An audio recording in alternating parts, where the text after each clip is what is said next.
Buenas tardes. Agradezco a la Comisión de Jóvenes de la Asociación Argentina de Derecho Procesal por la invitación. También agradezco el esfuerzo de Vicky Mosman y de Mariela Panigadi por todo lo que hicieron para que este libro saliera a la luz. Los que participamos aquí sabemos que fue un gran esfuerzo, y a Vicky por habernos recibido en aquellas formidables jornadas de Salta que dieron origen a esta obra. Bueno, el tema que yo tenía en la obra era la prueba documental. La prueba documental, en ciertos casos, resulta ser la más importante del proceso. Esta es a veces la que genera mayor convicción en el juez al momento de dictar sentencia. Es sencillo ofrecerla cuando la prueba documental se trata de un mero documento que lo posee nuestro cliente y lo trae al estudio y dice: yo tengo como prueba este título de propiedad automotor o alguna otra cuestión sencilla. Sin embargo, la prueba documental tiene algunas aristas que son complejas, porque ahora vamos a ver que no solo son los documentos en sentido estricto los que debemos considerar, sino también aquellos documentos en sentido amplio, más allá de las palabras del Código Procesal o de la mayoría de los códigos procesales que la consideran como sentido estricto. Vamos a ver algunas teorías antes de pasar al tema puntualmente. Las teorías son: para que venda documento es cualquier documento en sentido amplio, mientras que los instrumentos son una especie de estos documentos que son puntualmente lo que los códigos denominan prueba documental. Falcón, por su parte, divide a los documentos en literales y materiales. Literales son aquellos que tienen escritura y firma, que a su vez pueden ser públicos y privados, y materiales son todos los demás. Por ejemplo, una foto, una grabación, etc. Como ven, ahí hay algunos que son documentos propiamente dichos y otros que no lo son. El Código Civil y Comercial trajo una nueva categoría que no estaba legislada en el Código de Vélez, que son los documentos particulares, que son aquellos que si bien son privados, no tienen escritura o no tienen firma. Esto es, tenemos una nueva categoría que se corresponde con el documento, con algunos de los documentos en sentido amplio que vamos a considerar desde el punto de vista procesal.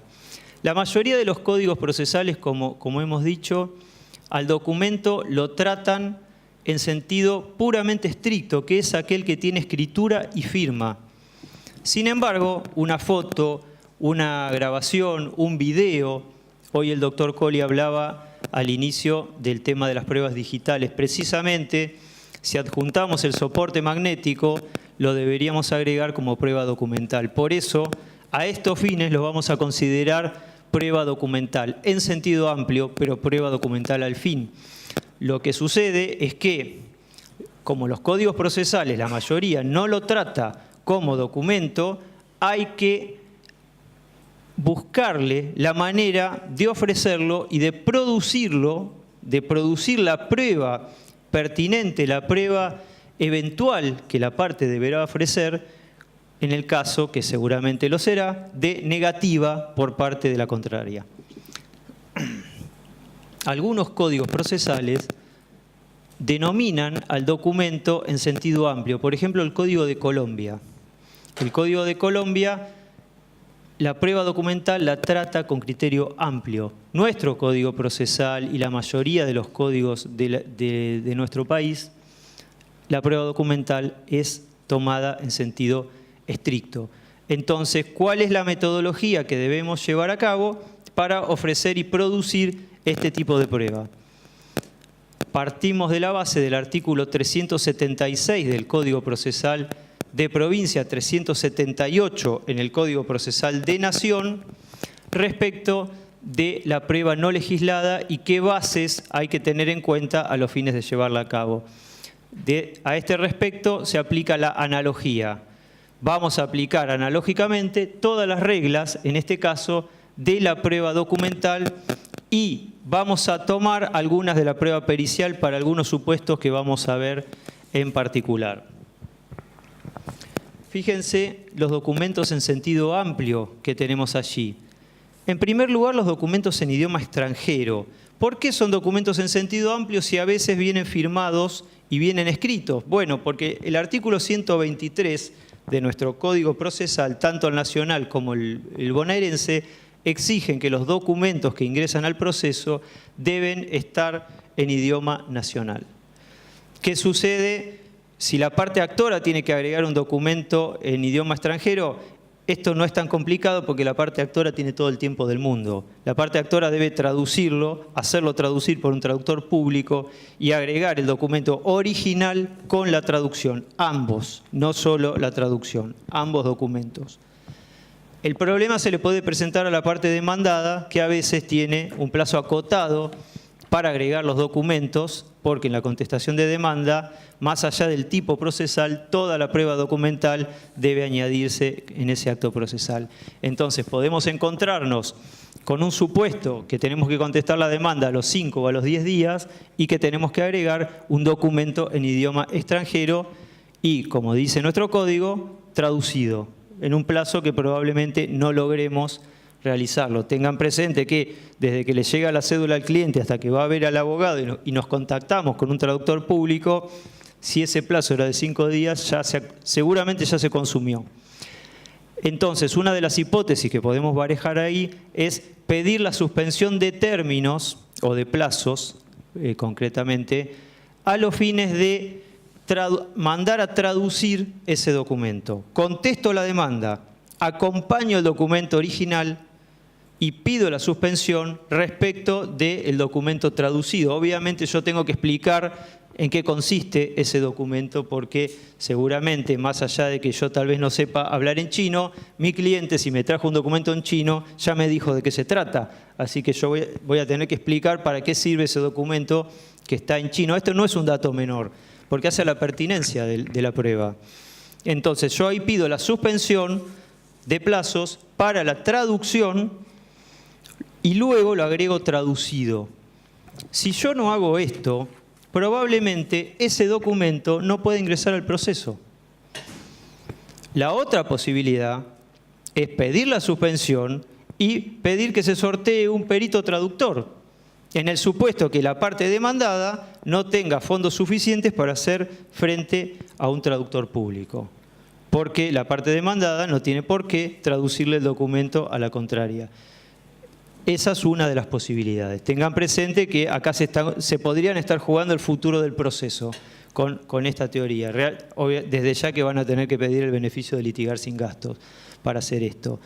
¿Por qué? Porque el artículo 123 del Código Procesal no establece ninguna sanción. Esto es clave. El artículo 123 del Código Procesal no establece ninguna sanción para aquel documento en idioma extranjero que no fuere traducido. Sin embargo, la jurisprudencia ha entendido que la sanción es la inadmisibilidad y otros han entendido que previamente hay que intimar a la parte a traducirlo y eso siempre va a depender del criterio del juez. Pero como abogados no nos podemos estar jugando con el criterio que tenga el juez. Por eso siempre hay que pedir, si no lo tenemos traducido en esa oportunidad, hay que pedir la suspensión de plazos por el artículo 157 del Código Procesal. Otra de los documentos en sentido amplio que tenemos muy común en la práctica son las fotografías. ¿Qué pasa con las fotografías? Advertimos que usualmente cuando se acompañan fotografías en los expedientes, pocas veces explica para qué sirven las fotografías o qué es lo que surge de las fotografías. Párrafo aparte si la fotografía está certificada, que ahora voy a tratar brevemente. Cuando se agregan fotografías en el expediente, no solo quien lo hace tiene que explicar cuál es el contenido de la fotografía, dónde fue tomada, quién está en la fotografía, sino que además ofrecer la prueba respaldatoria pertinente. Si yo le saco una foto a una casa con una persona delante, por ejemplo, en un juicio de usucapión, para probar que la persona vive ahí hace 20 años, una foto cuando tenía 20, otra cuando tenía 40 y otra cuando tenía 60, lo mínimo que tendré que ofrecer ahí es un reconocimiento de lugares o un perito, fotógrafo, para que se constituya en el lugar. Así el juez puede cotejar, y acá viene la operación de cotejo por la analogía con las reglas de la prueba documental. Así el juez puede cotejar la foto que agregué en el expediente con la foto que tomó el perito. O bien una prueba de reconocimiento que rara vez los jueces con razón se quieran constituir en el lugar, porque hay otra prueba alternativa que sería en este caso la pericia fotográfica. También tendríamos que reconocer a la persona que está en la foto. ¿Cómo hacemos para reconocer a esta persona? Quien ofrece esa foto, si es la misma parte, se tiene que ofrecer a que el juez lo reconozca en alguna audiencia. Pero en esa audiencia solo podría quedar registro escrito de lo que sucedió, con lo cual también habría que citar a un perito fotógrafo. Fíjense, una fotografía, lo que nos puede complicar la vida en un proceso. Tal vez es la fotografía, tal vez es el documento más importante del proceso, y si lo tomamos a la ligera, el juez puede manifestar en un acta que lo reconoció al actor en la foto, y la Cámara no tiene ningún registro para realizar ese cotejo si la parte demandada apela a la sentencia. Con lo cual, debería consignarse en un acta con una fotografía tomada por un perito fotógrafo, o bien en una audiencia videofilmada. Eso sería sencillo, cotejar el video con la foto que está en el expediente. Ahora, ¿en qué momento citamos a la parte, sea la parte demandada o sea la parte actora que está en la foto, a comparecer a una audiencia? ¿En qué momento el juez va a fijar la audiencia de reconocimiento? En los procesos modernos donde se están instaurando la audiencia preliminar y luego la audiencia videofilmada, tendríamos dos opciones. La audiencia preliminar, para lo cual ahí ya tendríamos que estar citando al perito fotógrafo, pero tenemos un problema en la audiencia preliminar, todavía no hemos proveído la prueba. Entonces nos quedaría solamente la opción de citarlo a todo evento al perito fotógrafo, a la audiencia videofilmada, o prescindimos directamente del perito fotógrafo considerando que hubo una filmación. Fíjense que este es un detalle bastante delicado que nos puede complicar la vida al momento de la apelación, sobre todo, no de la sentencia, de la apelación. Y si la foto está certificada, ¿qué efecto tiene en el proceso? El único efecto que tiene una foto certificada es la fecha, la fecha cierta. Y tal vez el lugar, pero el escribano tal vez no puede certificar la antigüedad de una construcción u otro detalle que muchas veces vemos en los expedientes, que se utilizan las fotos certificadas como si fuese una pericia. La foto certificada solo es para consignar una situación, un statu quo, no una apreciación, porque el escribano no tiene capacidad de apreciar, solamente puede certificar. Lo mismo pasa con las radiografías, con las ecografías. Aquí el cotejo de una radiografía o una ecografía viene dado por la persona que aparece en la radiografía o en la ecografía, que se tiene que prestar a el cotejo en el cual el perito médico traumatólogo, por ejemplo, le tome otra radiografía y luego la coteje al momento de realizar la pericia, más allá de el valor intelectivo que le vaya a dar el juez al momento de dictar sentencia. Para esto tomo algo de lo que dijo Leandro Giannini un poquito más temprano. Acá probablemente la prueba la ofrezca la contraparte para demostrar que no hubo daño. ¿De quién es la carga de la prueba? De la parte que la ofrece. ¿Quién tiene que colaborar? La persona que se tiene que hacer la radiografía. Es decir, que ahí tenemos la carga de la prueba disociado del principio de colaboración. Respecto de los videos, acá hay que tener algo muy puntual. Hay un fallo de la Suprema Corte del año 2016, Strático con Ferrobaires, en el cual una persona que había sido lesionada por una locomotora aparecía en un video de la empresa donde se acreditaba que la persona se había infringido la lesión, es decir, se había colocado en la vía, y aquí la Corte dijo que este video, si bien no se le atribuía a la persona, porque el documento en sentido amplio generalmente no se le atribuye a la persona en los términos del artículo 354 o 356, si bien no se le atribuía, en la audiencia que se hizo a ese efecto, cuando se le preguntó si esa persona era él, guardó silencio. Al guardar silencio, el juez consideró que estaba reconociendo su carácter o que esa persona era él, y se lo atribuyeron y le rechazaron la demanda de daños y perjuicios, algo que la Corte terminó confirmando. Para terminar, las variantes en el ofrecimiento.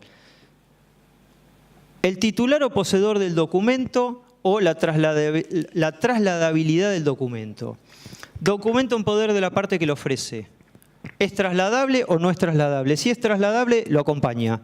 Si no es trasladable, debe indicar dónde se encuentra y enviar un perito fotógrafo, enviar un perito de la especialidad pertinente. La trasladabilidad puede ser jurídica o física. Puede ser por el tamaño o por una cuestión jurídica que el documento no puede salir de ese lugar.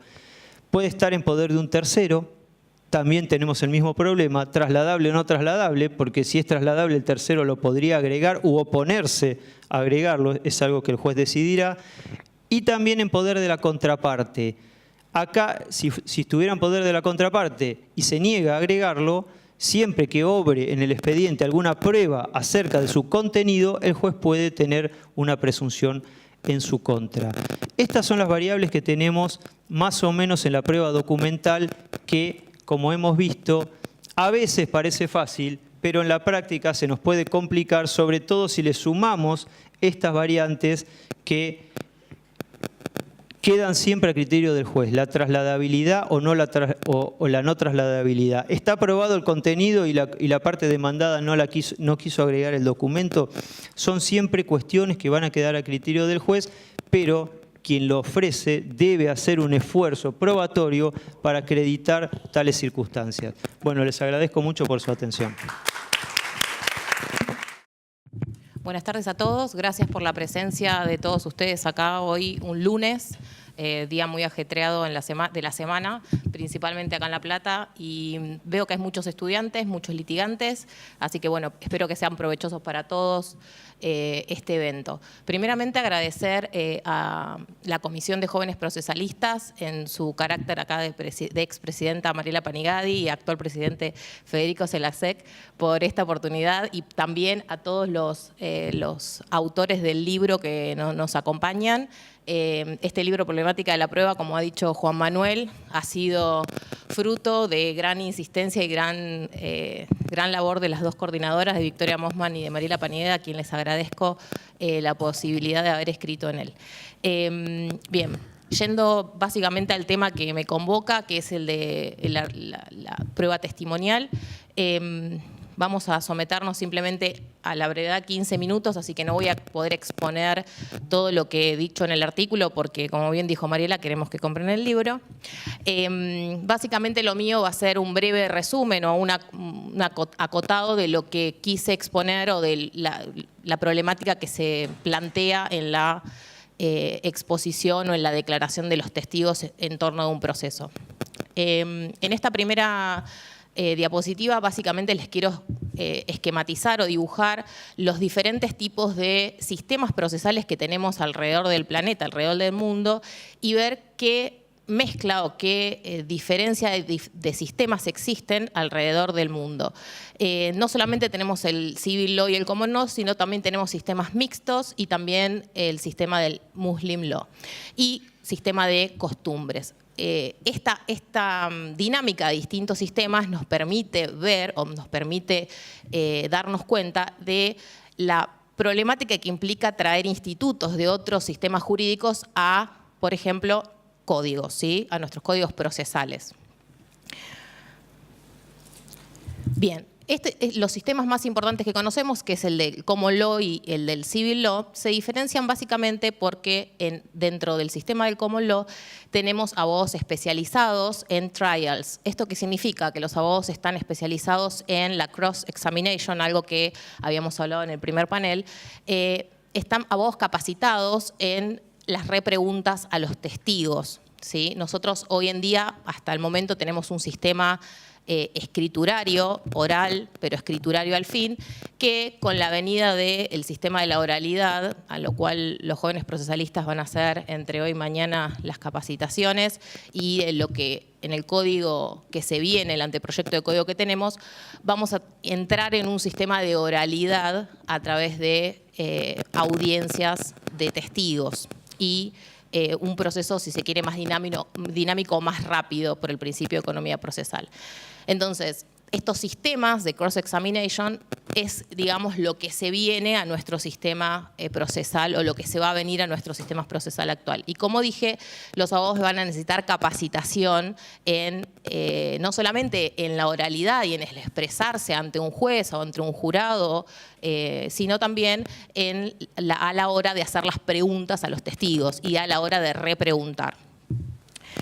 En cambio, nosotros hoy en día tenemos todavía en el sistema del Civil Law un sistema de oralidad actuada en donde las partes, ambas partes, parte actora y parte demandada, básicamente lo que hacen es hacer preguntas a través de un pliego, un interrogatorio que se realiza en una audiencia oral, de lo cual queda una constancia actuada. Son distintos tipos de formalismos, ¿sí? Si se quiere, en nuestro proceso actual podríamos decir que el testigo tiene, una vez notificado, obligación de comparecer y tiene obligación de decir verdad, a diferencia de lo que es una audiencia de absolución de posiciones, en donde en principio el absolvente podría reservarse este derecho de decir verdad o de no mentir. Entonces, este tipo de juramentos se mantiene o se sostiene en estos dos sistemas con diferentes tipos de formalidades. Hay un juramento de decir verdad por un lado en el sistema del Civil Law, del Common Law, y otro juramento de estar obligado de decir verdad bajo apercibimiento o bajo penalidad punitiva del Código Penal.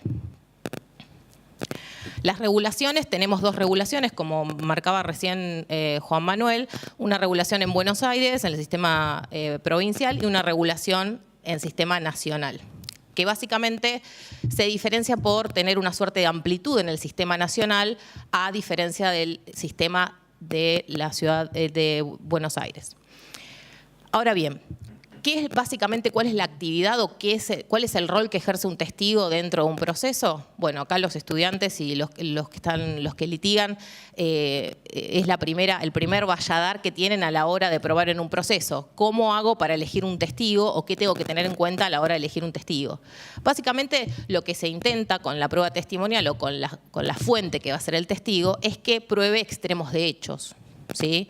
Estos extremos de hechos o estas alegaciones son las que se encuentran en las piezas procesales de la demanda y la contestación de demanda. Y recién estaba nuestro maestro Berizonce. La primera clase de nuestro maestro Berizonce siempre nos decía: jamás aleguen un hecho del cual no tengan prueba. O sea que un poco el lema sería: todo hecho que alego debo tener un extremo probatorio para poder probarlo.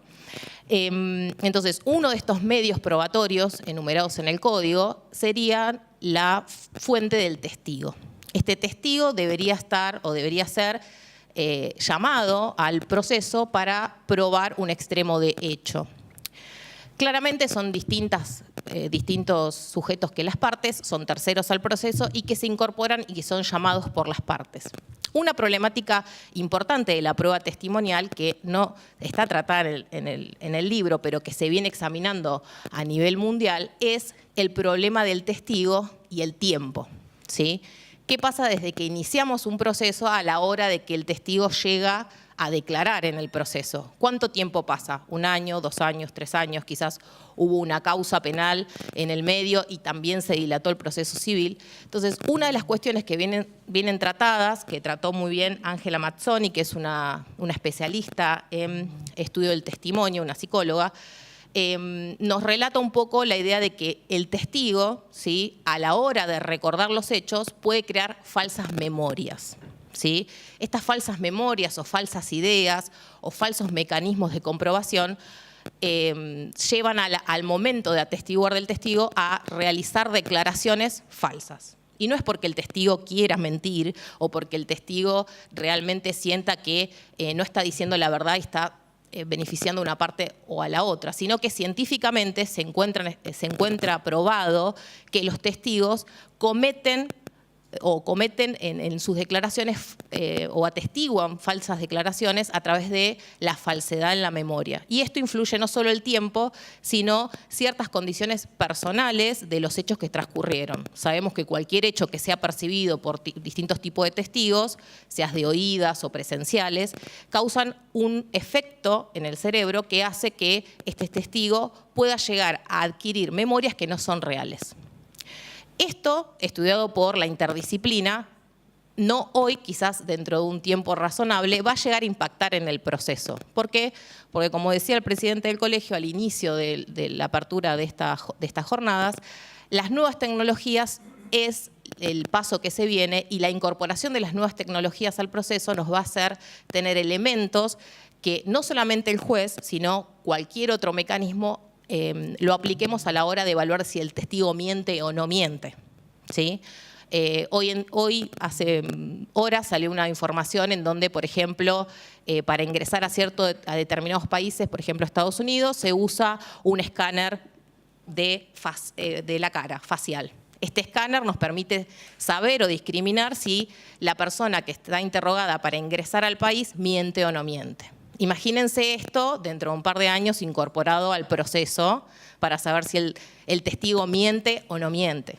¿Cuál será el algoritmo que tiene ese escáner para verificar de si ese testigo miente o no miente? Entonces aquí la problemática se hace aún mayor, es superior. Se incorporan mecanismos o se desarrollan tecnologías que van más allá y avanzan mucho más allá de lo que nosotros estamos hoy siquiera estudiando en las universidades. Bien, volviendo entonces un poco al Código Procesal de Buenos Aires y viendo qué clases de sujetos son los que se pueden llamar a atestiguar, tenemos que son los mayores de 14 años. Esto con las salvedades de los procesos de familia o los procesos de violencia de género, en donde sabemos que si hay testigo único o algún testigo de menor de edad, puede ser llamado o puede ser convocado por el juez a la hora de probar algún hecho o algún extremo de hecho invocado por las partes. También otro punto es la declaración testimonial de personas jurídicas. Sabemos que deponen sus representantes jurídicos y a través de eso debe estar incorporado el poder específicamente. Ya dije el concepto de testimonio y esto involucra que este sujeto tenga la capacidad para poder declarar en el proceso y también se presupone, esto está mucho más adelante pero lo avanzo, se presupone la sinceridad del testigo. O sea, es una presunción de que el testigo dice verdad, ¿sí?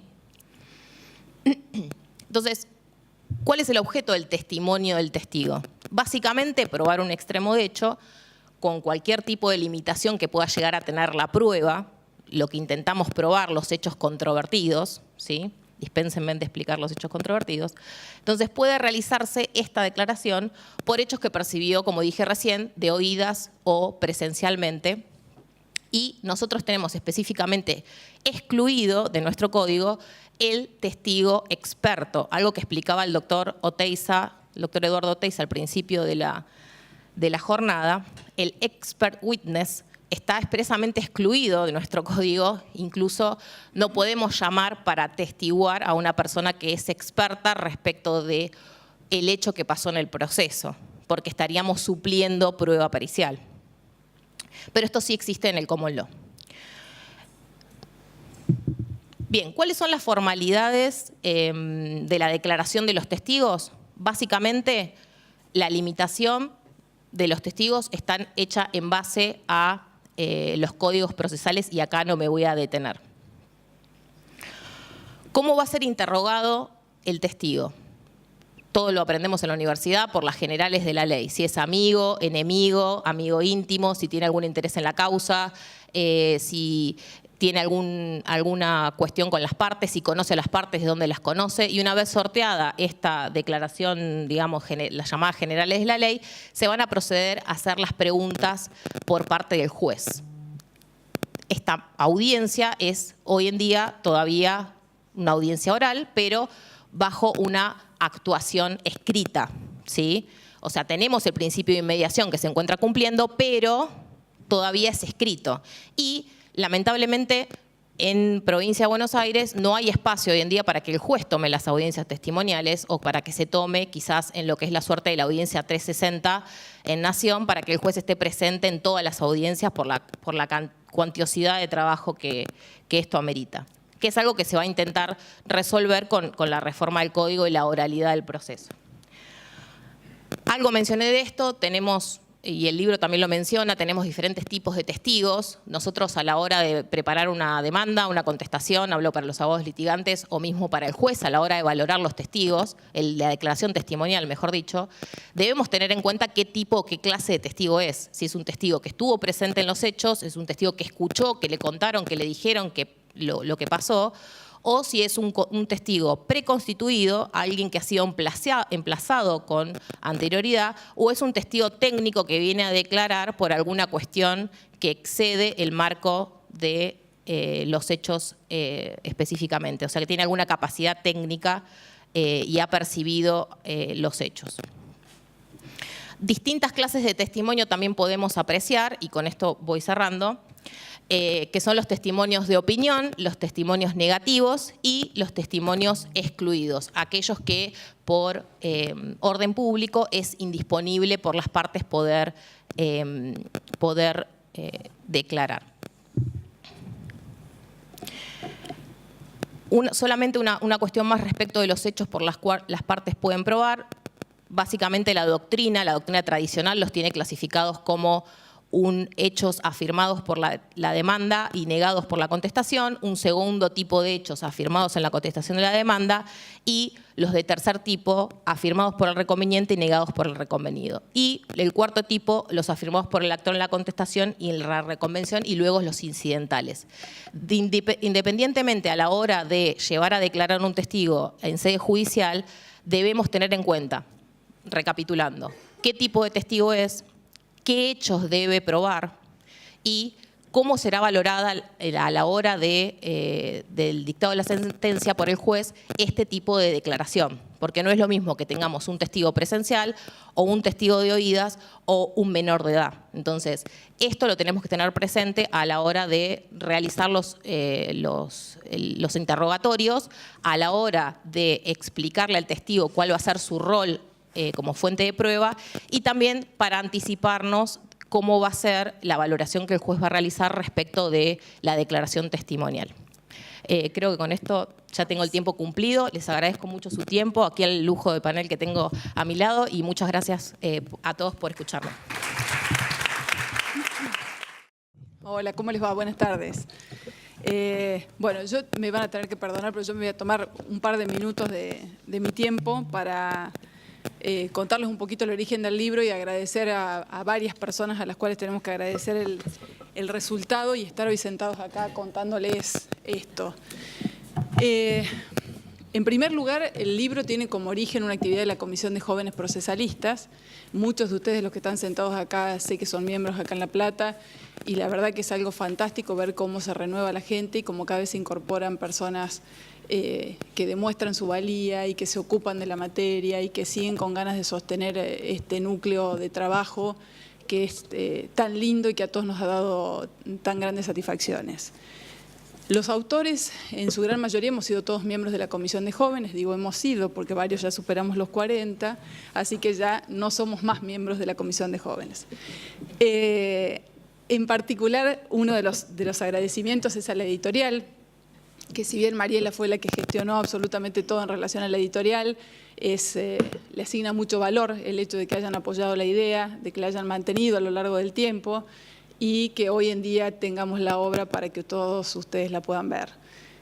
Bueno, ahora no están justo acá Eduardo Teiza y Ángela Ledesma, pero en particular el agradecimiento va para ellos. En el caso de Eduardo Teiza hizo posible en ese momento reunir jóvenes procesalistas con grandes maestros. En ese momento, como varios ya lo comentaron, tuvimos la presencia de Michele Tarufo, de Jordi Ferrer Beltrán y de Ángela Ledesma y de Eduardo Teiza. Eso no hubiese sido posible sin la intervención del profesor Oteiza en ese momento y, como ustedes han visto, nos sigue apoyando al día de hoy. Hoy también estuvo acá. Lo mismo Ángela Ledesma, que siempre nos apoya y siempre está presente con las actividades de jóvenes. El último agradecimiento, y para mí es el más importante, el reconocimiento especial, dentro de los autores está Mariela, que fue en su momento la presidenta de la Comisión de Jóvenes que impulsó esa actividad y que, como les digo, más allá de que la coordinación fue conjunta, la que se merece los laureles es Mariela, y les pido un aplauso para ella.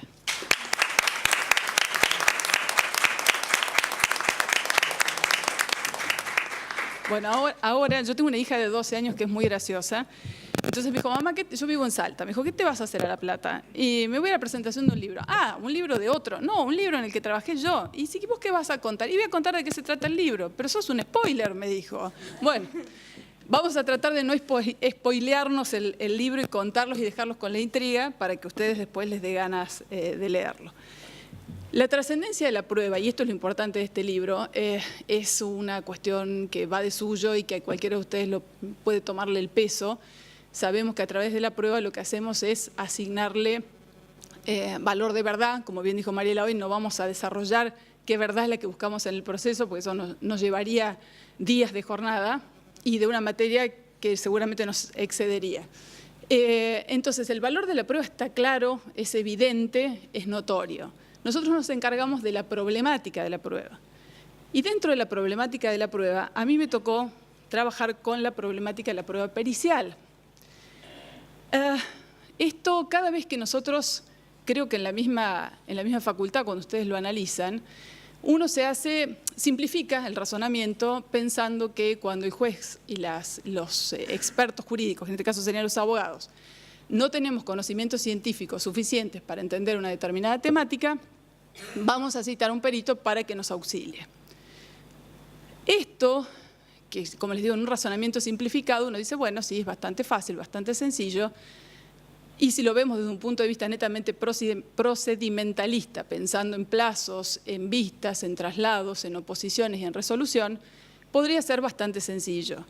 El tema es que, por suerte, esta ciencia no es una ciencia pétrea y se va perfeccionando y mejorando. Cada vez más nos hemos ido preguntando sobre todo el desarrollo de la prueba pericial, sobre las incidencias que tiene el resultado del proceso, y esto nos ha llevado a esta serie de problemáticas que tratamos de desarrollar en el libro. En los hechos, esto que les digo, de que la prueba pericial aparece auxiliando a los juristas en ámbitos de la ciencia o de la técnica de los cuales no tenemos conocimiento, aparece mostrándose como una prueba, les diré que casi de valor legal o de prueba tasada. Porque ustedes piensen que en la mayoría de los casos donde la prueba pericial aparece como una prueba determinante, el juez, más allá de decorar la sentencia, termina diciendo, y como el perito dijo sí, o como el perito dijo no. Entonces, al fin y al cabo, la prueba pericial aparecería como una prueba legal o tasada que determinaría la procedencia o no de la acción interpuesta. Esto tiene una serie de connotaciones. Una de ellas, y una de las más graves que nos podemos llegar a plantear, es si no funciona como una especie de delegación de jurisdicción. El que define al fin y al cabo es el perito. Y creo que a quien más, quien menos le debe haber pasado más de una vez de que la prueba pericial es la que define el resultado del proceso. Esta es una de las problemáticas. Y esto nos hace en general pensar en la prueba pericial como un problema a atender al momento de valorar la prueba. Uno de los parámetros que se ha usado de los sistemas comparados como para poder analizar el valor de la prueba pericial en el momento del dictado de la sentencia son los fallos de la Corte Americana, Frey y Daubert, y Cuomo después. Ahora bien, nosotros usamos Frey y Daubert como parámetros para interpretar al momento de resolver. Hace no tanto tiempo, y de hecho creo que el profesor Oteiza la nombró, Carmen Vázquez, una profesora española, mexicana, que reside en España, hacía un profundo estudio sobre estos fallos y decía que cometemos un error al usar Frey y Daubert al momento de valorar la sentencia, valorar la pericia al momento de la sentencia, dado que en verdad en el sistema americano se lo usa para limpiar la prueba y no contaminar al jurado con esta prueba sucia. Entonces, Frey y Daubert nos pueden servir como parámetros para la valoración de la prueba pericial al momento del dictado de la sentencia, sí, pero como parámetros considerando siempre de dónde vienen y de qué sistema los tomamos. O sea, lo que decía Lorena también, esto de tomar sistemas comparados y traspolar sin hacer un correcto análisis de lo que estamos trayendo, nos puede llevar a cometer errores. Entonces, esto que yo les decía recién, de que la prueba pericial aparece en nuestro sistema definiendo los resultados de los procesos. Evidentemente, si uno piensa las pautas de valoración probatoria que nos dan los sistemas de los códigos de procedimiento locales y el Código de Procedimientos de la Nación, es incorrecto. Claramente es incorrecto. Es algo que se da en la realidad, pero que es incorrecto. Entonces, ¿cómo la vamos a ver a la prueba pericial? Y sí, la vamos a ver como una prueba coadyuvante, pero no le podemos pedir más de lo que puede dar. La prueba pericial nos va a dar una pauta muy importante para la decisión, una pauta probatoria muy importante para la decisión, pero no la única y deberá ser analizada en el restante contexto probatorio.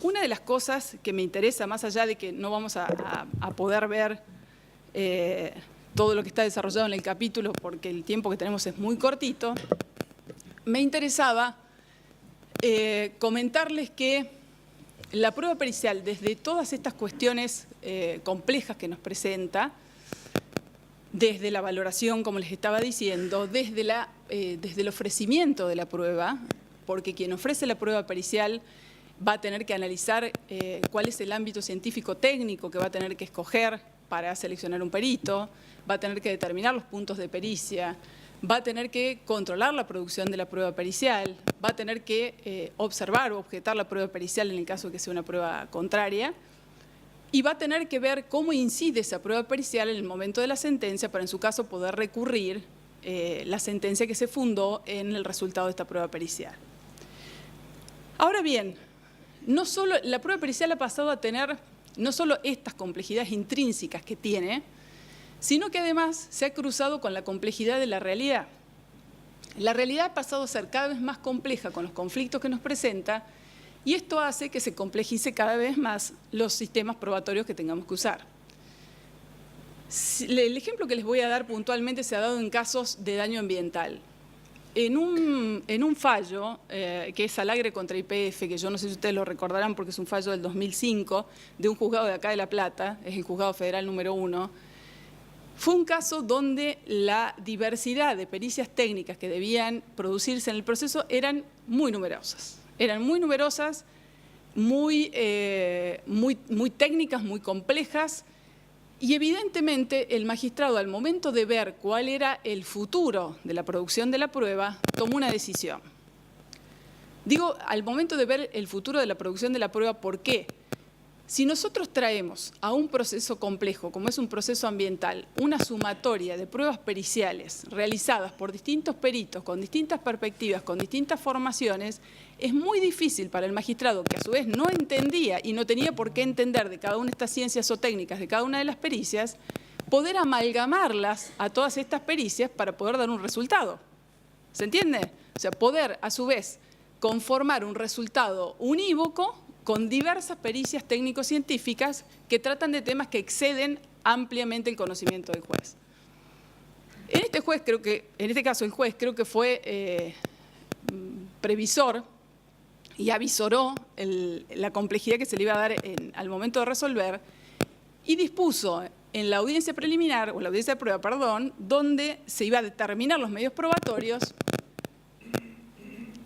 que en vez de producirse todo este cúmulo de pruebas periciales, directamente se produjera una consulta técnica científica. La consulta técnica científica, que está en el 476 del Código Procesal Civil y Comercial de la Nación, es una herramienta de prueba, un medio de prueba casi inutilizado. De hecho, díganme ustedes si alguna vez vieron el uso de esta herramienta. Esta herramienta nos permite que el juez de oficio o a pedido de parte pida informes a organismos públicos o privados a los fines de que cuando se tratara de una pericial precisamente de alta complejidad temática, puedan darle un informe único. En este caso fue la decisión de este juez optar por esta herramienta. Esto desde la doctrina lo veníamos diciendo hace bastante tiempo, precisamente vinculado con las pericias en los casos ambientales. Luego esto se repitió, aún sin decir expresamente, sin citar la norma expresamente, se repitió en el caso Mendoza. La Corte Suprema de Justicia de la Nación hizo algo similar en una audiencia en el año 2007, donde luego de que le habían presentado uno de los primeros planes que se presentaron de saneamiento y de la autoridad de Cuenca en ese momento, la Corte dijo, yo sola no voy a poder con esto y voy a necesitar diversas pericias para poder comprender qué es lo que me están presentando y analizar si esto es pertinente o no a los fines de la recomposición del ambiente dañado. En ese caso, la Corte le pidió a la Universidad Nacional de Buenos Aires que, a través de sus distintas facultades y distintos institutos, analizara la prueba presentada, este plan presentado. ¿Ya estamos? Por Dios. Soy la mensa. Así que, bueno, como les digo, recepción jurisprudencial de este formato de superación de la prueba pericial individual sí tenemos en algunos de estos casos que les estoy comentando. ¿Esto qué implica? Como les decía antes, tener las pruebas periciales totalmente individuales, separadas y no amalgamadas, pasa a tener un resultado mucho más unívoco, mucho más trabajado, con una perspectiva única que facilitaría muchísimo las cosas para el magistrado al momento de resolver precisamente casos tan complejos como estos. Algo que me quedó pendiente y que me gustaba decirlo antes de concluir, es que en un momento el profesor Oteiza habló de el perito como auxiliar del juez. La doctrina difiere bastante, tanto la doctrina nacional como la doctrina internacional, respecto de si el perito es un medio de prueba o es un auxiliar del juez. Y creo que esto de pensar en superaciones de figuras procesales respecto de la prueba, tal como les comentaba recién, buscando herramientas que nos auxilien en los casos complejos, en los casos de prueba compleja, como es el caso de la consulta técnica científica, también podemos pensarlo desde el punto de vista del perito o el uso de la amicus curiae. Ustedes me dirán que no dormí bien y por qué les estoy diciendo esto a esta hora. En verdad, el punto es, son claramente figuras distintas, claramente figuras con efectos completamente distintos, pero sí creo que al momento de ofrecer prueba en casos complejos se tienen que plantear qué le podemos pedir a cada una de las pruebas. Yo recién les decía que le estamos pidiendo a la prueba pericial que la prueba pericial sea la que nos defina el proceso. Y eso no se lo podemos pedir, o no deberíamos tenérselo que pedir. La prueba pericial va a ser una prueba más a valorar en el contexto probatorio general del proceso. La prueba pericial va a ser insuficiente en algunos casos, como estos casos de una realidad muy compleja, de conflictos muy complejos, en los cuales vamos a tener que abordarlos con otro cariz, con otra mirada y buscando otro tipo de formato de producción de conocimiento experto en el trámite del proceso. Y en el caso de los amicus curiae, les diría que valoren también, en su caso, qué podría ser materia de una prueba pericial y qué le podemos pedir a los amicus curiae en estos contextos de estos casos difíciles. Conclusión de todo esto, creo que en el marco de regulación de la prueba en los textos de procedimiento, que si bien vemos que hay limitaciones obvias por la necesidad de darle fin al proceso y de obtener una resolución en plazo razonable, tal como destacaba la profesora Panigadi hace un rato, más allá de esto, los esquemas regulatorios de la prueba, en general, tienen salvaguardas para el ingreso de la prueba. Vemos que hay pruebas que tienen un periodo para producirse, luego tenemos periodos extraordinarios, luego tenemos limitaciones a la apelación respecto de la producción de la prueba cuando la prueba no se puede incorporar. tenemos un montón de salvaguardas dentro de las regulaciones procesales como para poder encontrar la posibilidad de ingresar la prueba que nos es valiosa. Dentro de esta regulación flexible del derecho procesal en relación a la prueba, es que creo que tenemos que repensar estos esquemas probatorios que nosotros conocemos y que son clásicos a la luz de la complejidad de una nueva realidad y de nuevos conflictos que se nos plantean. Bueno, muchas gracias.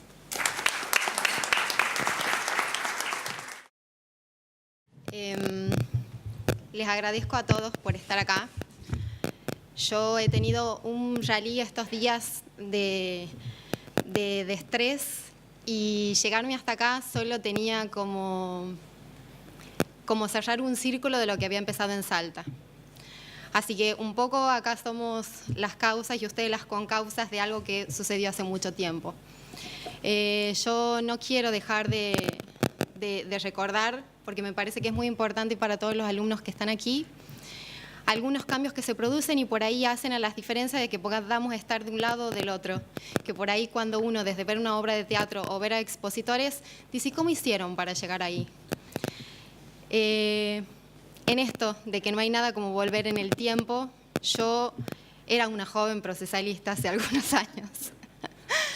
Y me sumé de manera aleatoria a lo que sucedía en Salta, porque uno de los jóvenes procesalistas me propuso y entre una emoción y miedo acepté, en realidad porque no sabía que podía decir que no, y me sumé a preparar un trabajo.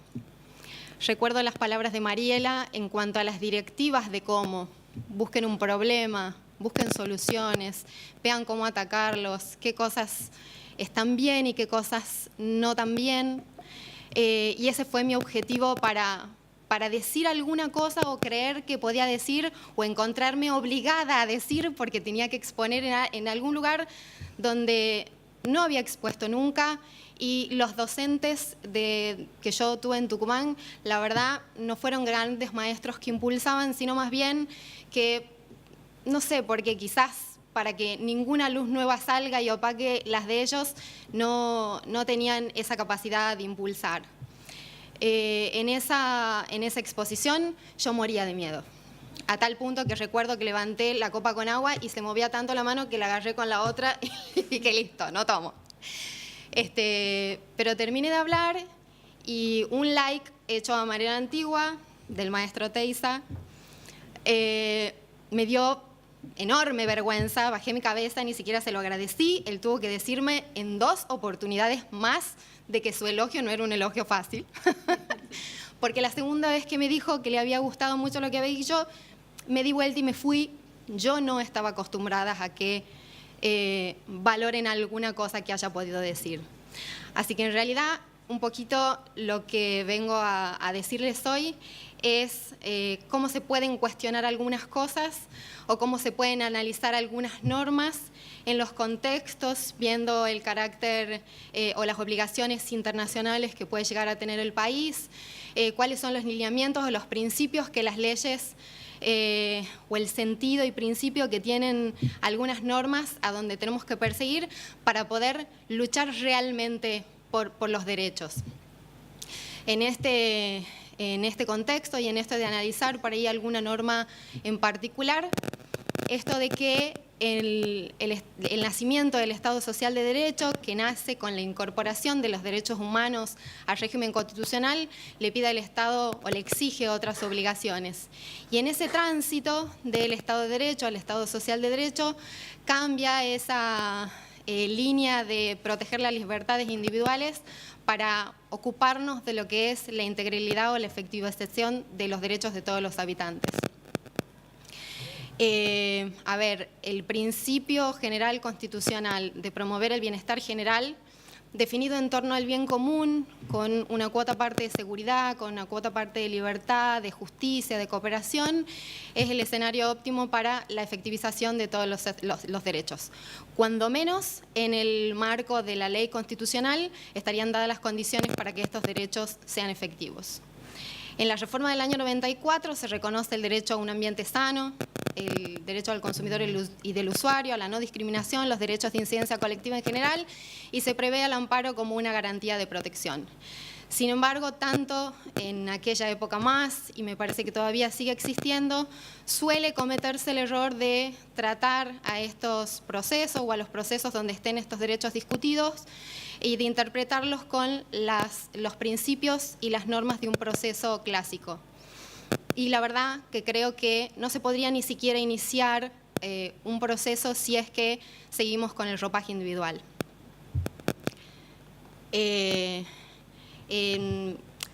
Prestar mayor atención todavía a uno de estos derechos que se relaciona directamente con el análisis que voy a hacer en esto de cuestionar una norma que se refiere específicamente a la prueba pericial dentro de la Ley General del Ambiente.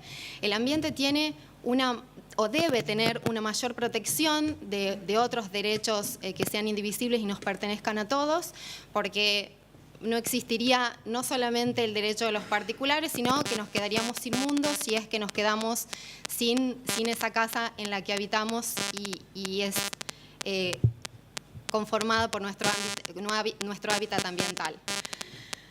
No suelo usar muchos PowerPoint, sí quería tener a mano las normas de las que nos valemos para hacer este análisis que les decía de analizar y contextualizar. El artículo 41 de la Constitución Nacional indica que todos los habitantes gozan del derecho a un ambiente sano, equilibrado, apto para el desarrollo humano y para las actividades productivas, satisfagan las necesidades presentes sin comprometer las de las generaciones futuras y tienen el deber de preservarlo. El daño ambiental generará prioritariamente la obligación de recomponer según lo establezca la ley. Las autoridades proveerán la protección de este derecho a la utilización racional de los derechos naturales, a la preservación del patrimonio natural y cultural y a la diversidad biológica y a la información y a la educación ambientales. El artículo 2 de la Ley General del Ambiente establece como objetivo promover el mejoramiento de la calidad de vida de las generaciones presentes y futuras en forma prioritaria. Hay una opinión consultiva del año 2017 sobre medio ambiente y derechos humanos de la Corte Interamericana de Derechos Humanos que señala que la degradación del medio ambiente puede causar daños irreparables en los seres humanos, por lo cual un medio ambiente sano es un derecho fundamental para la existencia de la humanidad. Los estados tienen la obligación de garantizar el acceso a la justicia en relación con las obligaciones estatales para la protección del medio ambiente que han sido anunciadas previamente en esta opinión. Y en todo ese contexto, tanto del cambio de estado con la incorporación de los derechos humanos al régimen constitucional y de todas estas normas que acabamos de citar, nos toca analizar un poquitito esto de la prueba pericial, si se quiere, del artículo 33 de la Ley General del Ambiente. El artículo dice así: los dictámenes emitidos por organismos del Estado sobre daño ambiental agregados al proceso tendrán la fuerza probatoria de los informes periciales y sin perjuicio del derecho de las partes a su impugnación. Parece una norma hermosa. De hecho, hasta el doctor Cafferata, un referente de esta materia, señaló que en realidad, esta valoración especial que se le da a los dictámenes del Estado tiene tiene la idea de facilitar el onus probandi de estos procesos, que son procesos complejos, que tienen una multidisciplinaridad y que es muy difícil probar la causa que ha provocado el daño ambiental. Sin embargo, acá surgen las preguntas y esto que le decía, esto de cuestionar las normas y ver cómo las tomamos para saber cómo las atacamos o cómo las interpretamos para que los derechos sean reconocidos. Y me pongo a pensar, ¿cuál es la naturaleza de la prueba? Porque son dictámenes que se aportan al proceso. Entonces, ¿es una prueba documental, es una prueba instrumental, es una prueba colegial, la que señalaba la doctora Mosman en el artículo 476? ¿El dictamen puede ser de cualquier organismo del Estado? Entonces digo, me parece que cuando menos me hace ruido que cualquiera pueda traer un dictamen y que tenga valoración pericial con la fuerza o poder que tienen hoy las pruebas periciales dentro de los procesos y sobre todo para el tema, para probar el daño ambiental. Entonces me parece que cuando menos decir de que no cualquier dictamen, sino aquel que surja de alguna prestigiosa institución, por lo menos tendría que ser un requisito para ser admitido y darle la valoración tasada que le da el artículo 33 al dictamen estatal.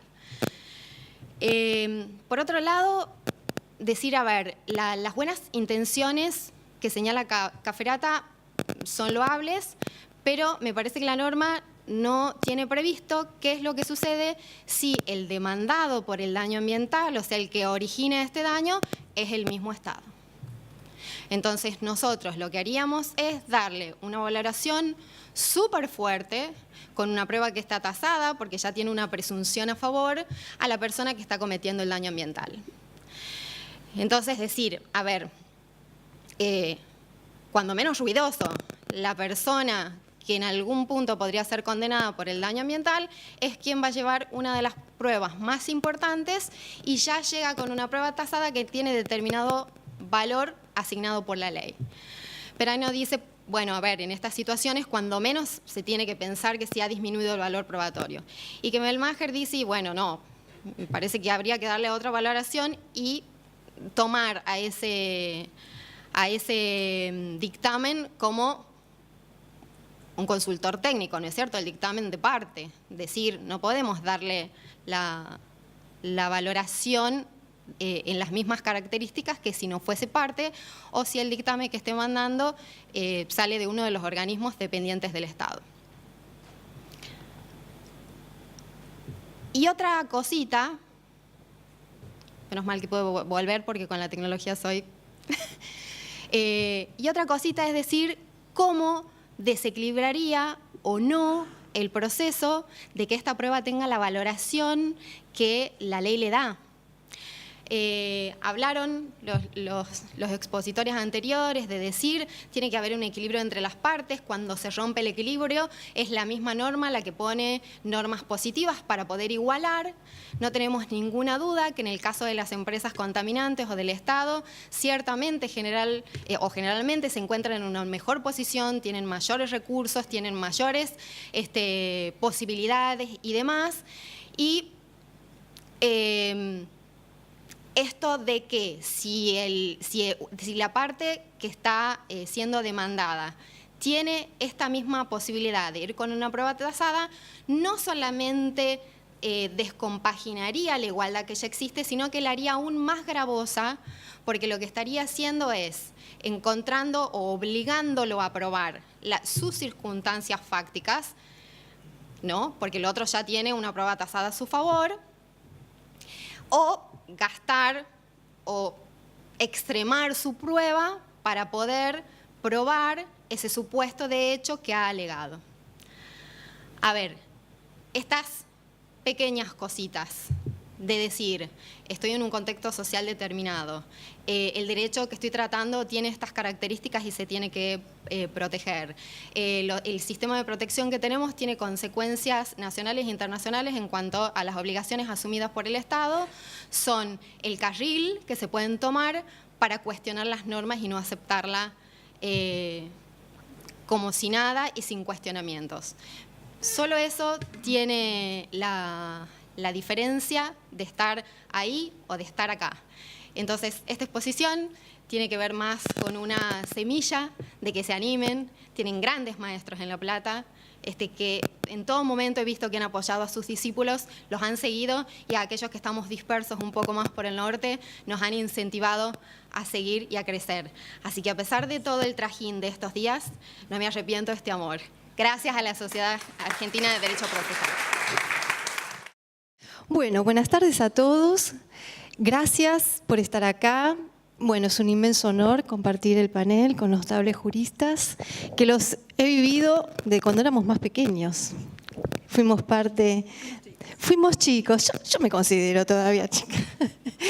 Hemos visto toda una evolución y la seguimos viendo de una concepción del derecho procesal que día a día va tomando y tornando nuevos colores, ¿no? Desde ya, mi agradecimiento por la concreción de esta obra a la doctora Parigadi, a la doctora Mossman, quienes realmente lograron con su esfuerzo plasmar esta obra en papel, y también quiero agradecer, porque esto fue un proceso de muchos años, la colaboración también de la doctora Silva y del doctor Hitters, que más de una vez me recordaban, y doctora, y mande esto, mande lo otro. Pero bueno, logramos finalmente estar en este ámbito, lograr plasmar nuestras ideas para el debate.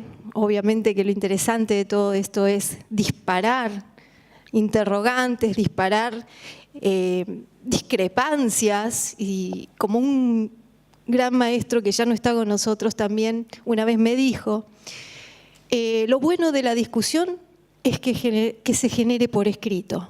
O sea, lo bueno de los libros es que generan estas discrepancias, estos debates, y que generen y plasmen la posibilidad de que quien esté en desacuerdo también tome la posta en un nuevo artículo, un nuevo libro. ¿De qué me gustaría hacer un pequeño paneo? Porque para eso es interesante que ustedes después lo lean con tranquilidad y lo lean en el contexto general de la obra. El artículo que me tocó a mí, me pareció que era un interesante desafío, fue el de la prueba preconstituida. La prueba preconstituida es una prueba que ustedes se preguntarán exactamente de qué está hablando, o puede uno tener alguna resonancia media picaresca. Prueba preconstituida, ¿quién está atrás de todo eso? ¿Quién lo puede llegar a hacer?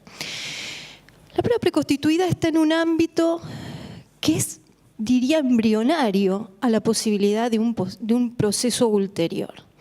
El que primero acuñó la palabra de prueba preconstituida, o de los primeros que hablaron de este tipo de prueba, fue Bentham, Jeremy Bentham.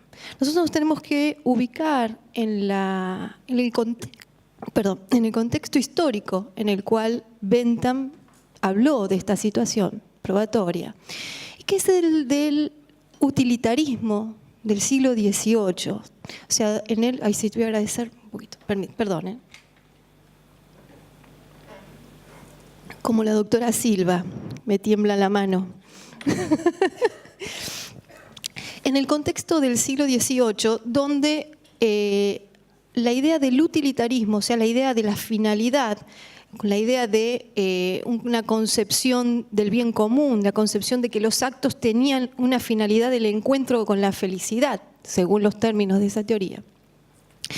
Entonces, Bentham, ¿qué decía? Que la prueba preconstituida en sí mismo era aquella prueba que las partes tenían la intención de tener, acuñar, producir para la eventual producción o para la eventual presentación en un juicio ulterior. Ese concepto, que tenía ribetes difusos, ribetes confusos, generó bastante discusión en el ámbito procesal en los siglos que siguieron. Nosotros hemos tenido un excelente procesalista, Isidoro Eisner, que es el que de alguna manera me motivó en el tiempo, sin conocerme, por supuesto, y yo sin conocerlo a él, a través de una obra que fue El testigo preconstituido. Justamente lo que hablábamos recién acá en el panel sobre el tema de los testigos preconstituidos y su referencia a su validez probatoria, porque hoy en día también sabemos que existe la colonización del discurso. Sabemos que hay cuestiones que antes no estaban dadas tanto desde la comunicación, pero que como ya estamos viviendo un nuevo paradigma, en donde hablamos del conflicto, y del conflicto yendo de la mano con el tema de la comunicación, los testigos no están exceptuados de esta situación y comunican lo que ven o lo que a veces le hacen ver. Este es el tema del testigo preconstituido. La idea de hablar de esta prueba preconstituida nos ciñe en una etapa temporal completamente fuera de lo que es el proceso en sí. Es decir, es alguna actividad que las partes o alguna de las partes está perfilando en pos a conciencia o no tanta conciencia de la posibilidad de su utilización en un proceso ulterior. ¿Y con esto qué quiero decir? Quiero decir que hay una diferencia de la concepción de Bentham en lo que yo entiendo que puede ser un giro de interpretación de que hay prueba preconstituida que las partes quizás no tuvieron en miras que se produzca. Pero el hecho de poner una cámara en un determinado lugar de acceso o salida, que controle una determinada actividad, el hecho de que cuando yo llamo por teléfono, salga una grabación, dice, esta conversación podrá ser grabada, etcétera, etcétera. El hecho de que de golpe, no sé, me identificaron en un Facebook, o casualidad, yo ese día dije que no estaba, pero estaba. Y toda esta serie de situaciones que va más allá de la conciencia o no de las partes, me hace sostener un cambio en la definición, y esto me hago cargo y formaré parte de esa biblioteca, la que está de un lado, la que está del otro, en la cual entiendo que la actividad probatoria preliminar es aquella en la cual el juez no interviene. Que la diferencia justamente de aquella prueba que puede producirse ante tempus, como es la prueba anticipada, pero de ahí sí hay una intervención del juez.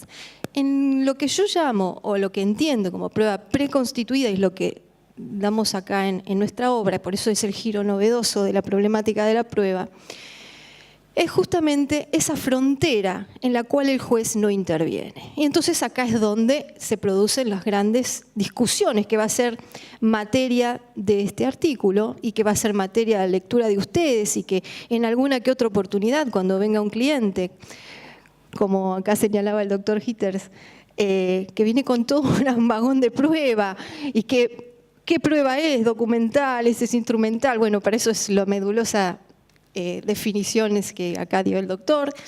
O cuando viene con esas grabaciones, que dice, acá la tengo en el WhatsApp, acá tengo el mensajito de texto, acá tengo...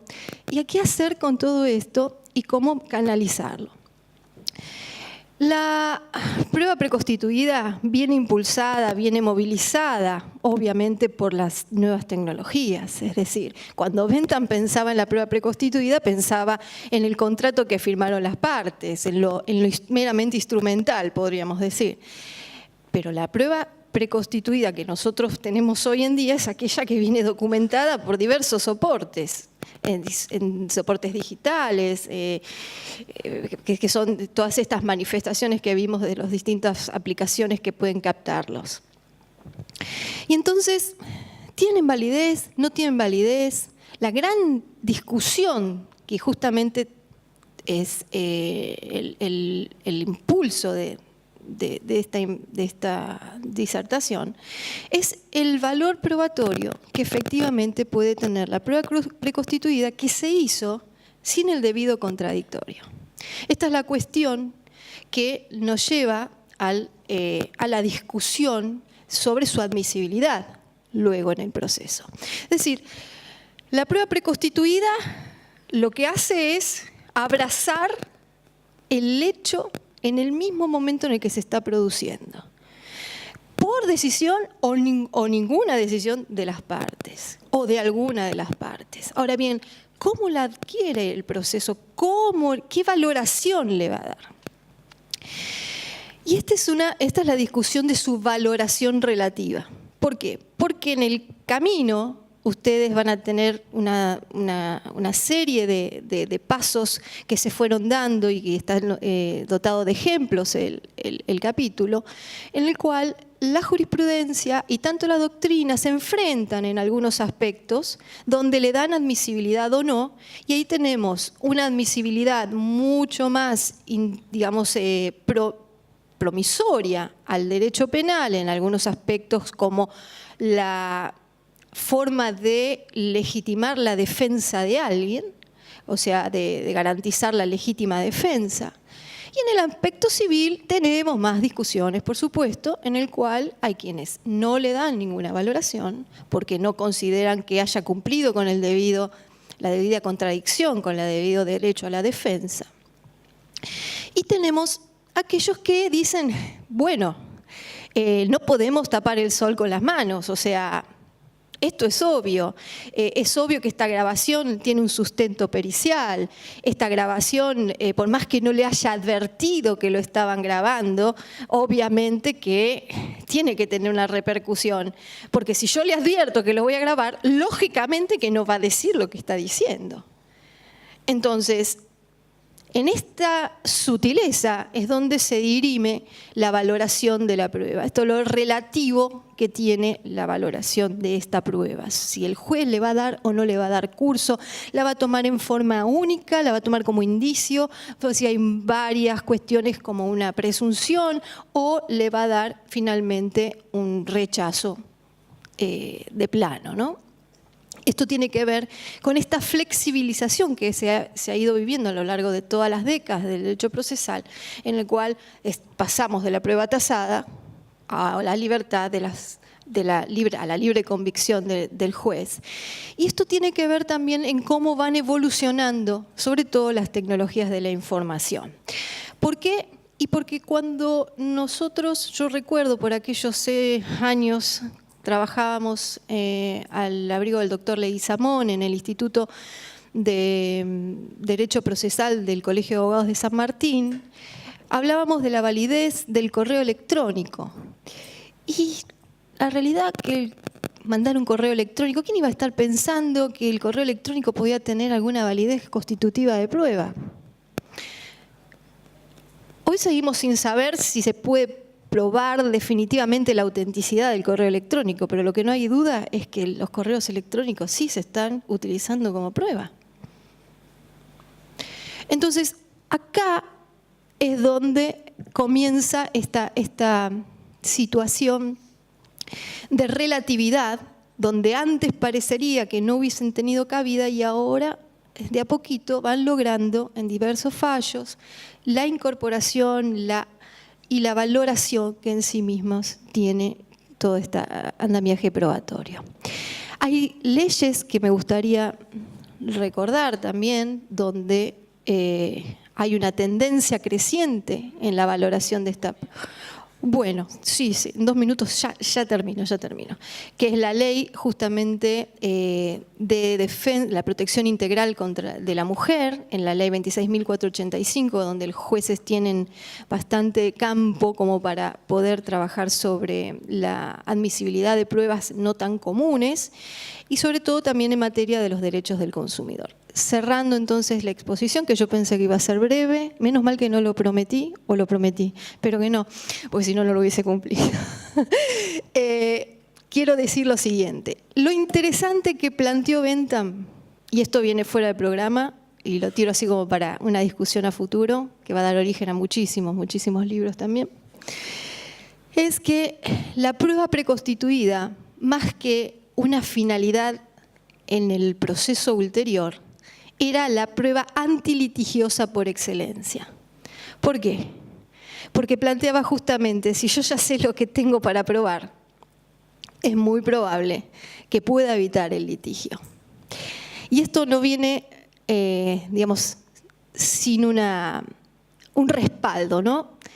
Viene a colación del artículo 305 del proyecto del nuevo Código Procesal Civil y Comercial y de Familia de la provincia de Buenos Aires, en donde en el ámbito prejudicial, sería en el ámbito de la mediación, está como proyecto el planteo de la prueba, de lo que voy a llevar al juicio y de lo que no me voy a poder desentender.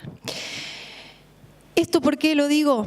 Más allá de la discusión que se va a armar con los mediadores y todos los temas que tienen que ver con los principios de confidencialidad, lo digo porque la forma después se verá, se podrá modificar, ¿no? Se verá alternativas, pero lo interesante de esto es que en el proceso de mediación probablemente se empiece a discutir sobre prueba preconstituida. Muchas gracias, espero no haberlos aburrido y un abrazo y un aplauso para mis colegas. Habiendo finalizado con los disertantes, continuamos con las preguntas. Si alguien está interesado en hacer alguna pregunta, levanta la mano. Sí, aguarde. ¿Su nombre? Ujú.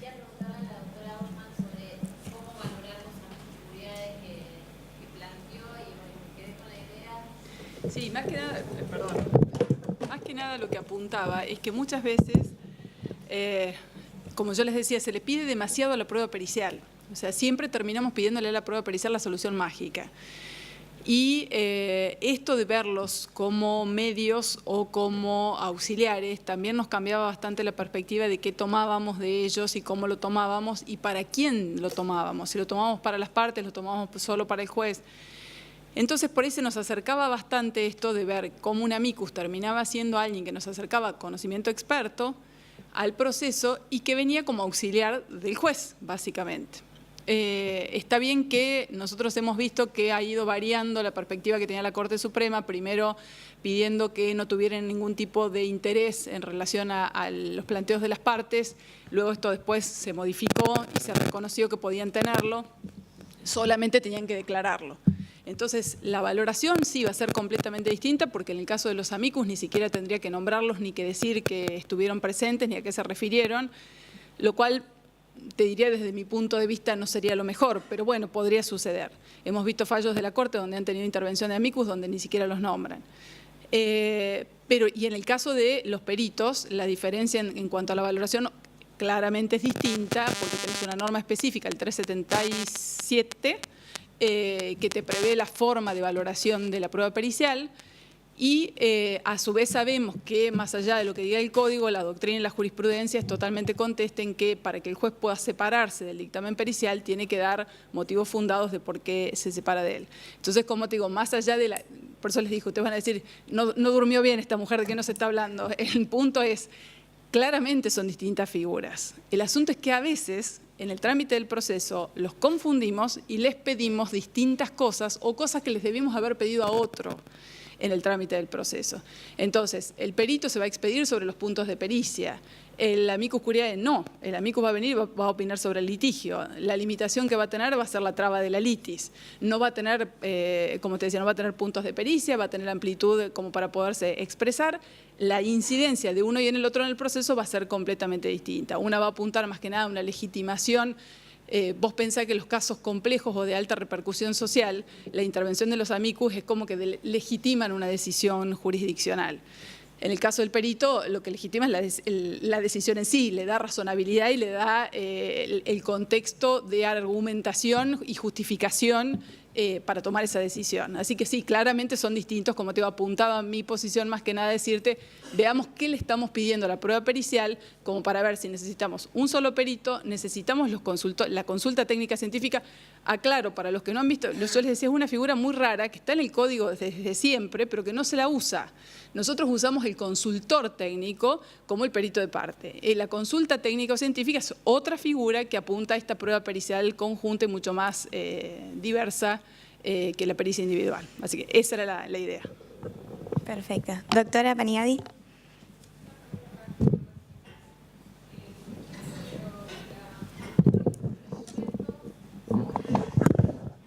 Sí.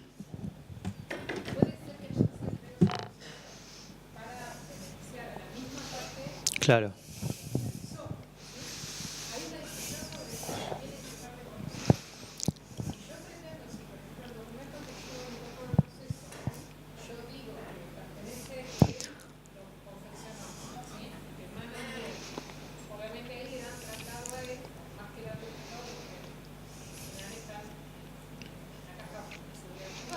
Sí, sí.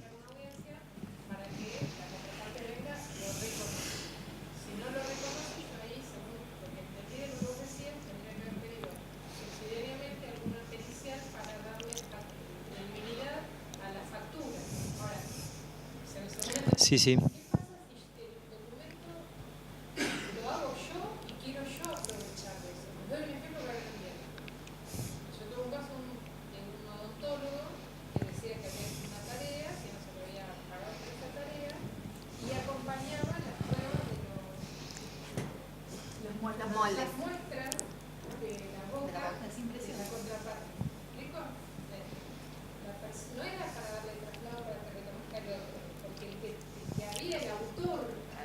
No se le imputaba a la contraparte. Claro.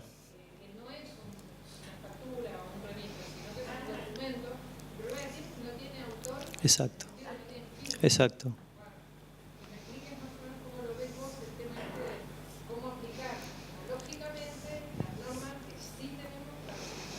Claro. El problema del código es que solamente trata a los documentos en sentido estricto y a los documentos en sentido amplio hay que ligarlos o producirlos a través de la analogía. El problema de la analogía es que solamente nos trata las consecuencias del documento firmado. Con lo cual, si yo agrego por ejemplo, agrego un video que ni siquiera lo desgrabo, no sirve de nada. En el caso que vos decís, mi conclusión es que probablemente eso podría tener la consecuencia de los hechos, no del documento que se le imputa a la contraparte, porque en realidad emana de la misma... El ejemplo que vos estás dando es el documento que emana de la misma persona, pero ni siquiera es un documento en el sentido estricto. Con lo cual, a falta de desconocimiento específico, no podríamos tenerlo por reconocido porque no es un documento técnicamente hablando, sino que podría llegar a haber alguna presunción una presunción similar a la que el juez aplica cuando hay un hecho sin desconocer. Es decir, es la única solución que el código nos daría por la vía de la analogía. Con lo cual, probablemente, con eso solo, no lleguemos a nada. Con esa mera presunción que el juez debería construir al momento de dictar sentencia, no lleguemos a nada. Por eso es conveniente que la persona que ofrece un documento en sentido amplio, ante la falta de desconocimiento de la contraparte, también produzca la prueba que ofreció de manera eventual. En este caso, tal vez una pericial odontológica, no sé si era un odontólogo, para demostrar que esos moldes le pertenecen a la contraparte, para lo cual la contraparte va a tener que colaborar como colabora la persona que tiene que ir a la pericia caligráfica, ¿no? Claro, pero si no produce esa pericia, probablemente se quede corto la persona que ofrece la prueba. Ese sería mi postura respecto de los documentos en sentido amplio.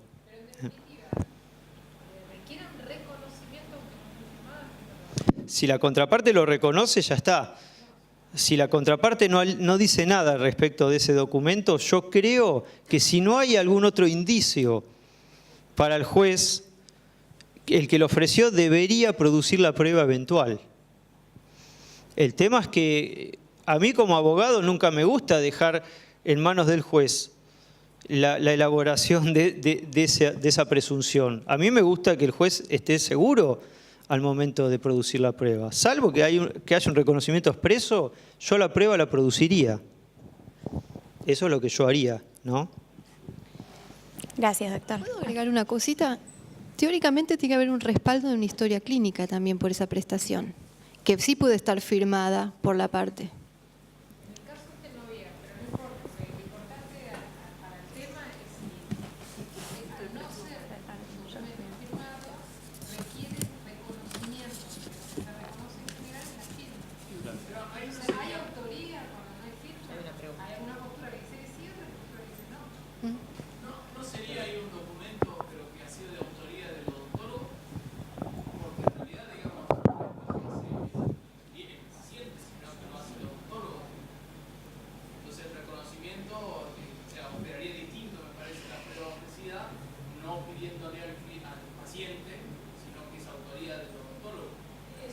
Pero es el molde del paciente, ¿o no? Claro, sí. Claro, claro.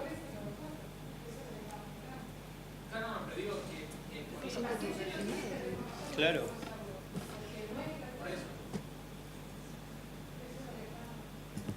Bueno, continuamos. ¿Alguien tiene alguna otra pregunta? Sí. Doctor, ¿cómo es su nombre? ¿Qué tal?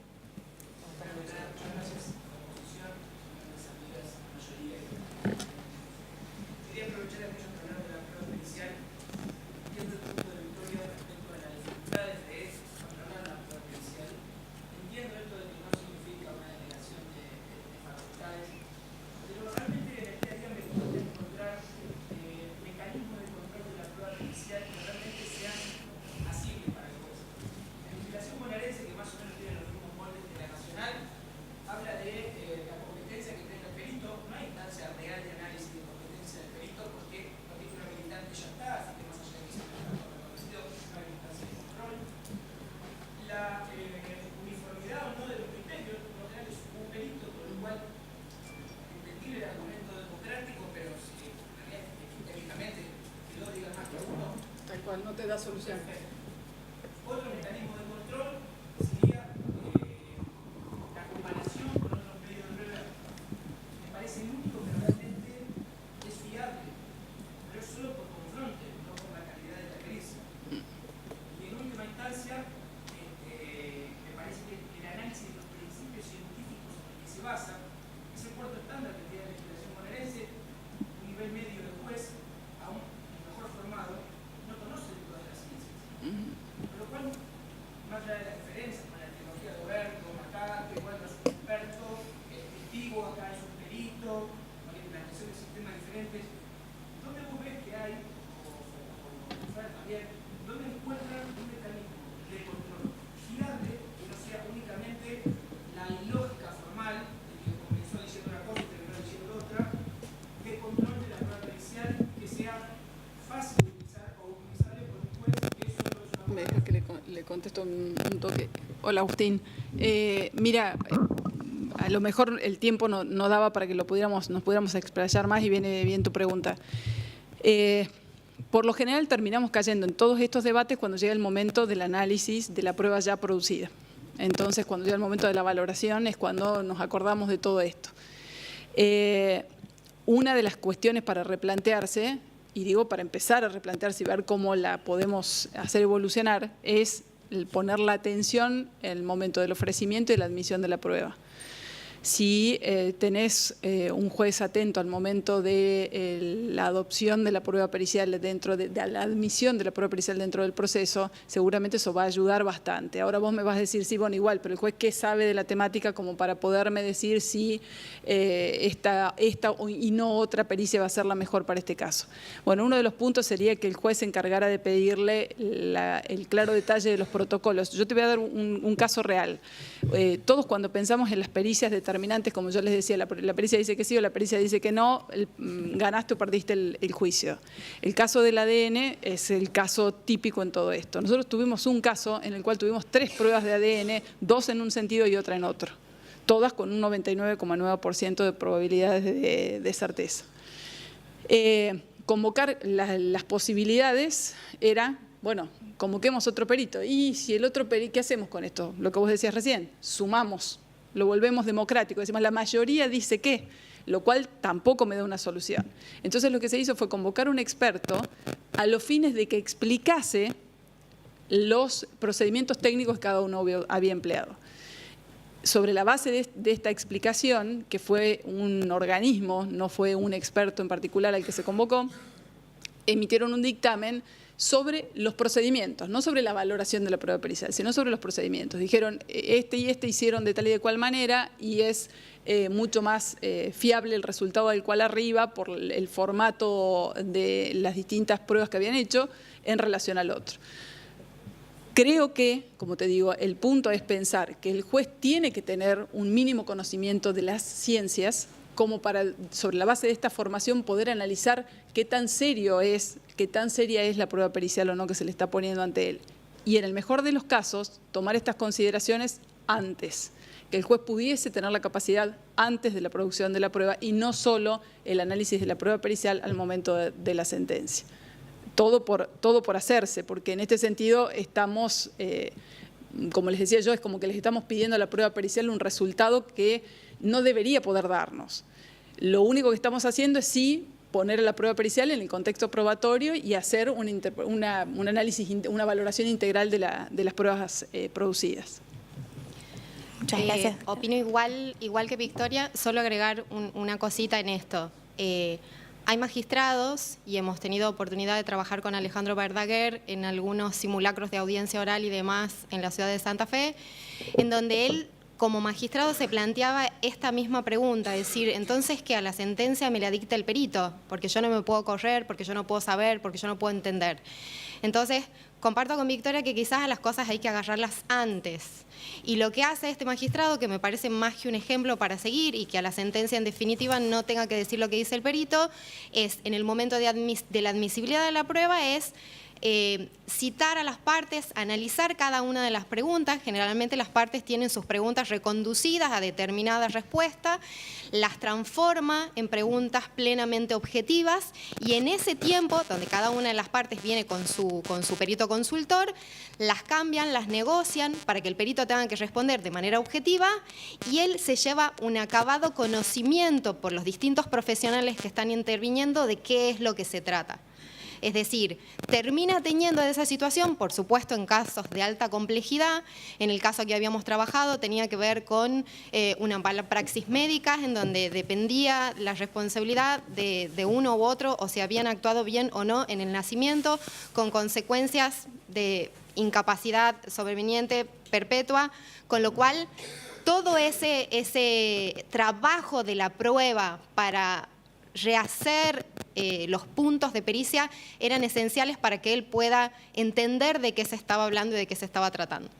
Entonces me parece que por ahí, más que llegar al final, está bueno agarrar antes y no encontrarnos al último y tener que reconducir y buscar otras opciones para saber y para entender y para poner en discusión, decir, bueno, ¿cómo salgo de esto si tengo 2 pericias y demás?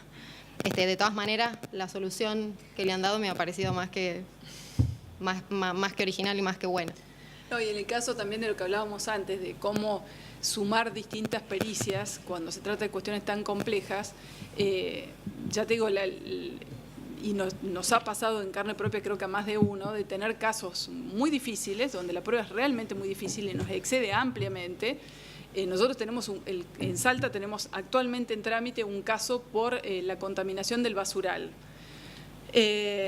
Bueno, ya te digo, desde lo técnico nos excede por donde lo mires, Entonces, bueno, la alternativa que se le está buscando probatoria es esto, es buscar un organismo independiente, serio, que nos pueda dar un análisis integral, porque, a ver, va a venir el geólogo y me va a dar su posición en relación a la contaminación de la tierra, el hidrogeólogo me va a dar otra postura y tal vez incluso te diré que hasta desde su formación, su involuntaria impresión ideológica en cada una de las pericias que se vayan presentando, te vas a encontrar con cuestiones muy disímiles.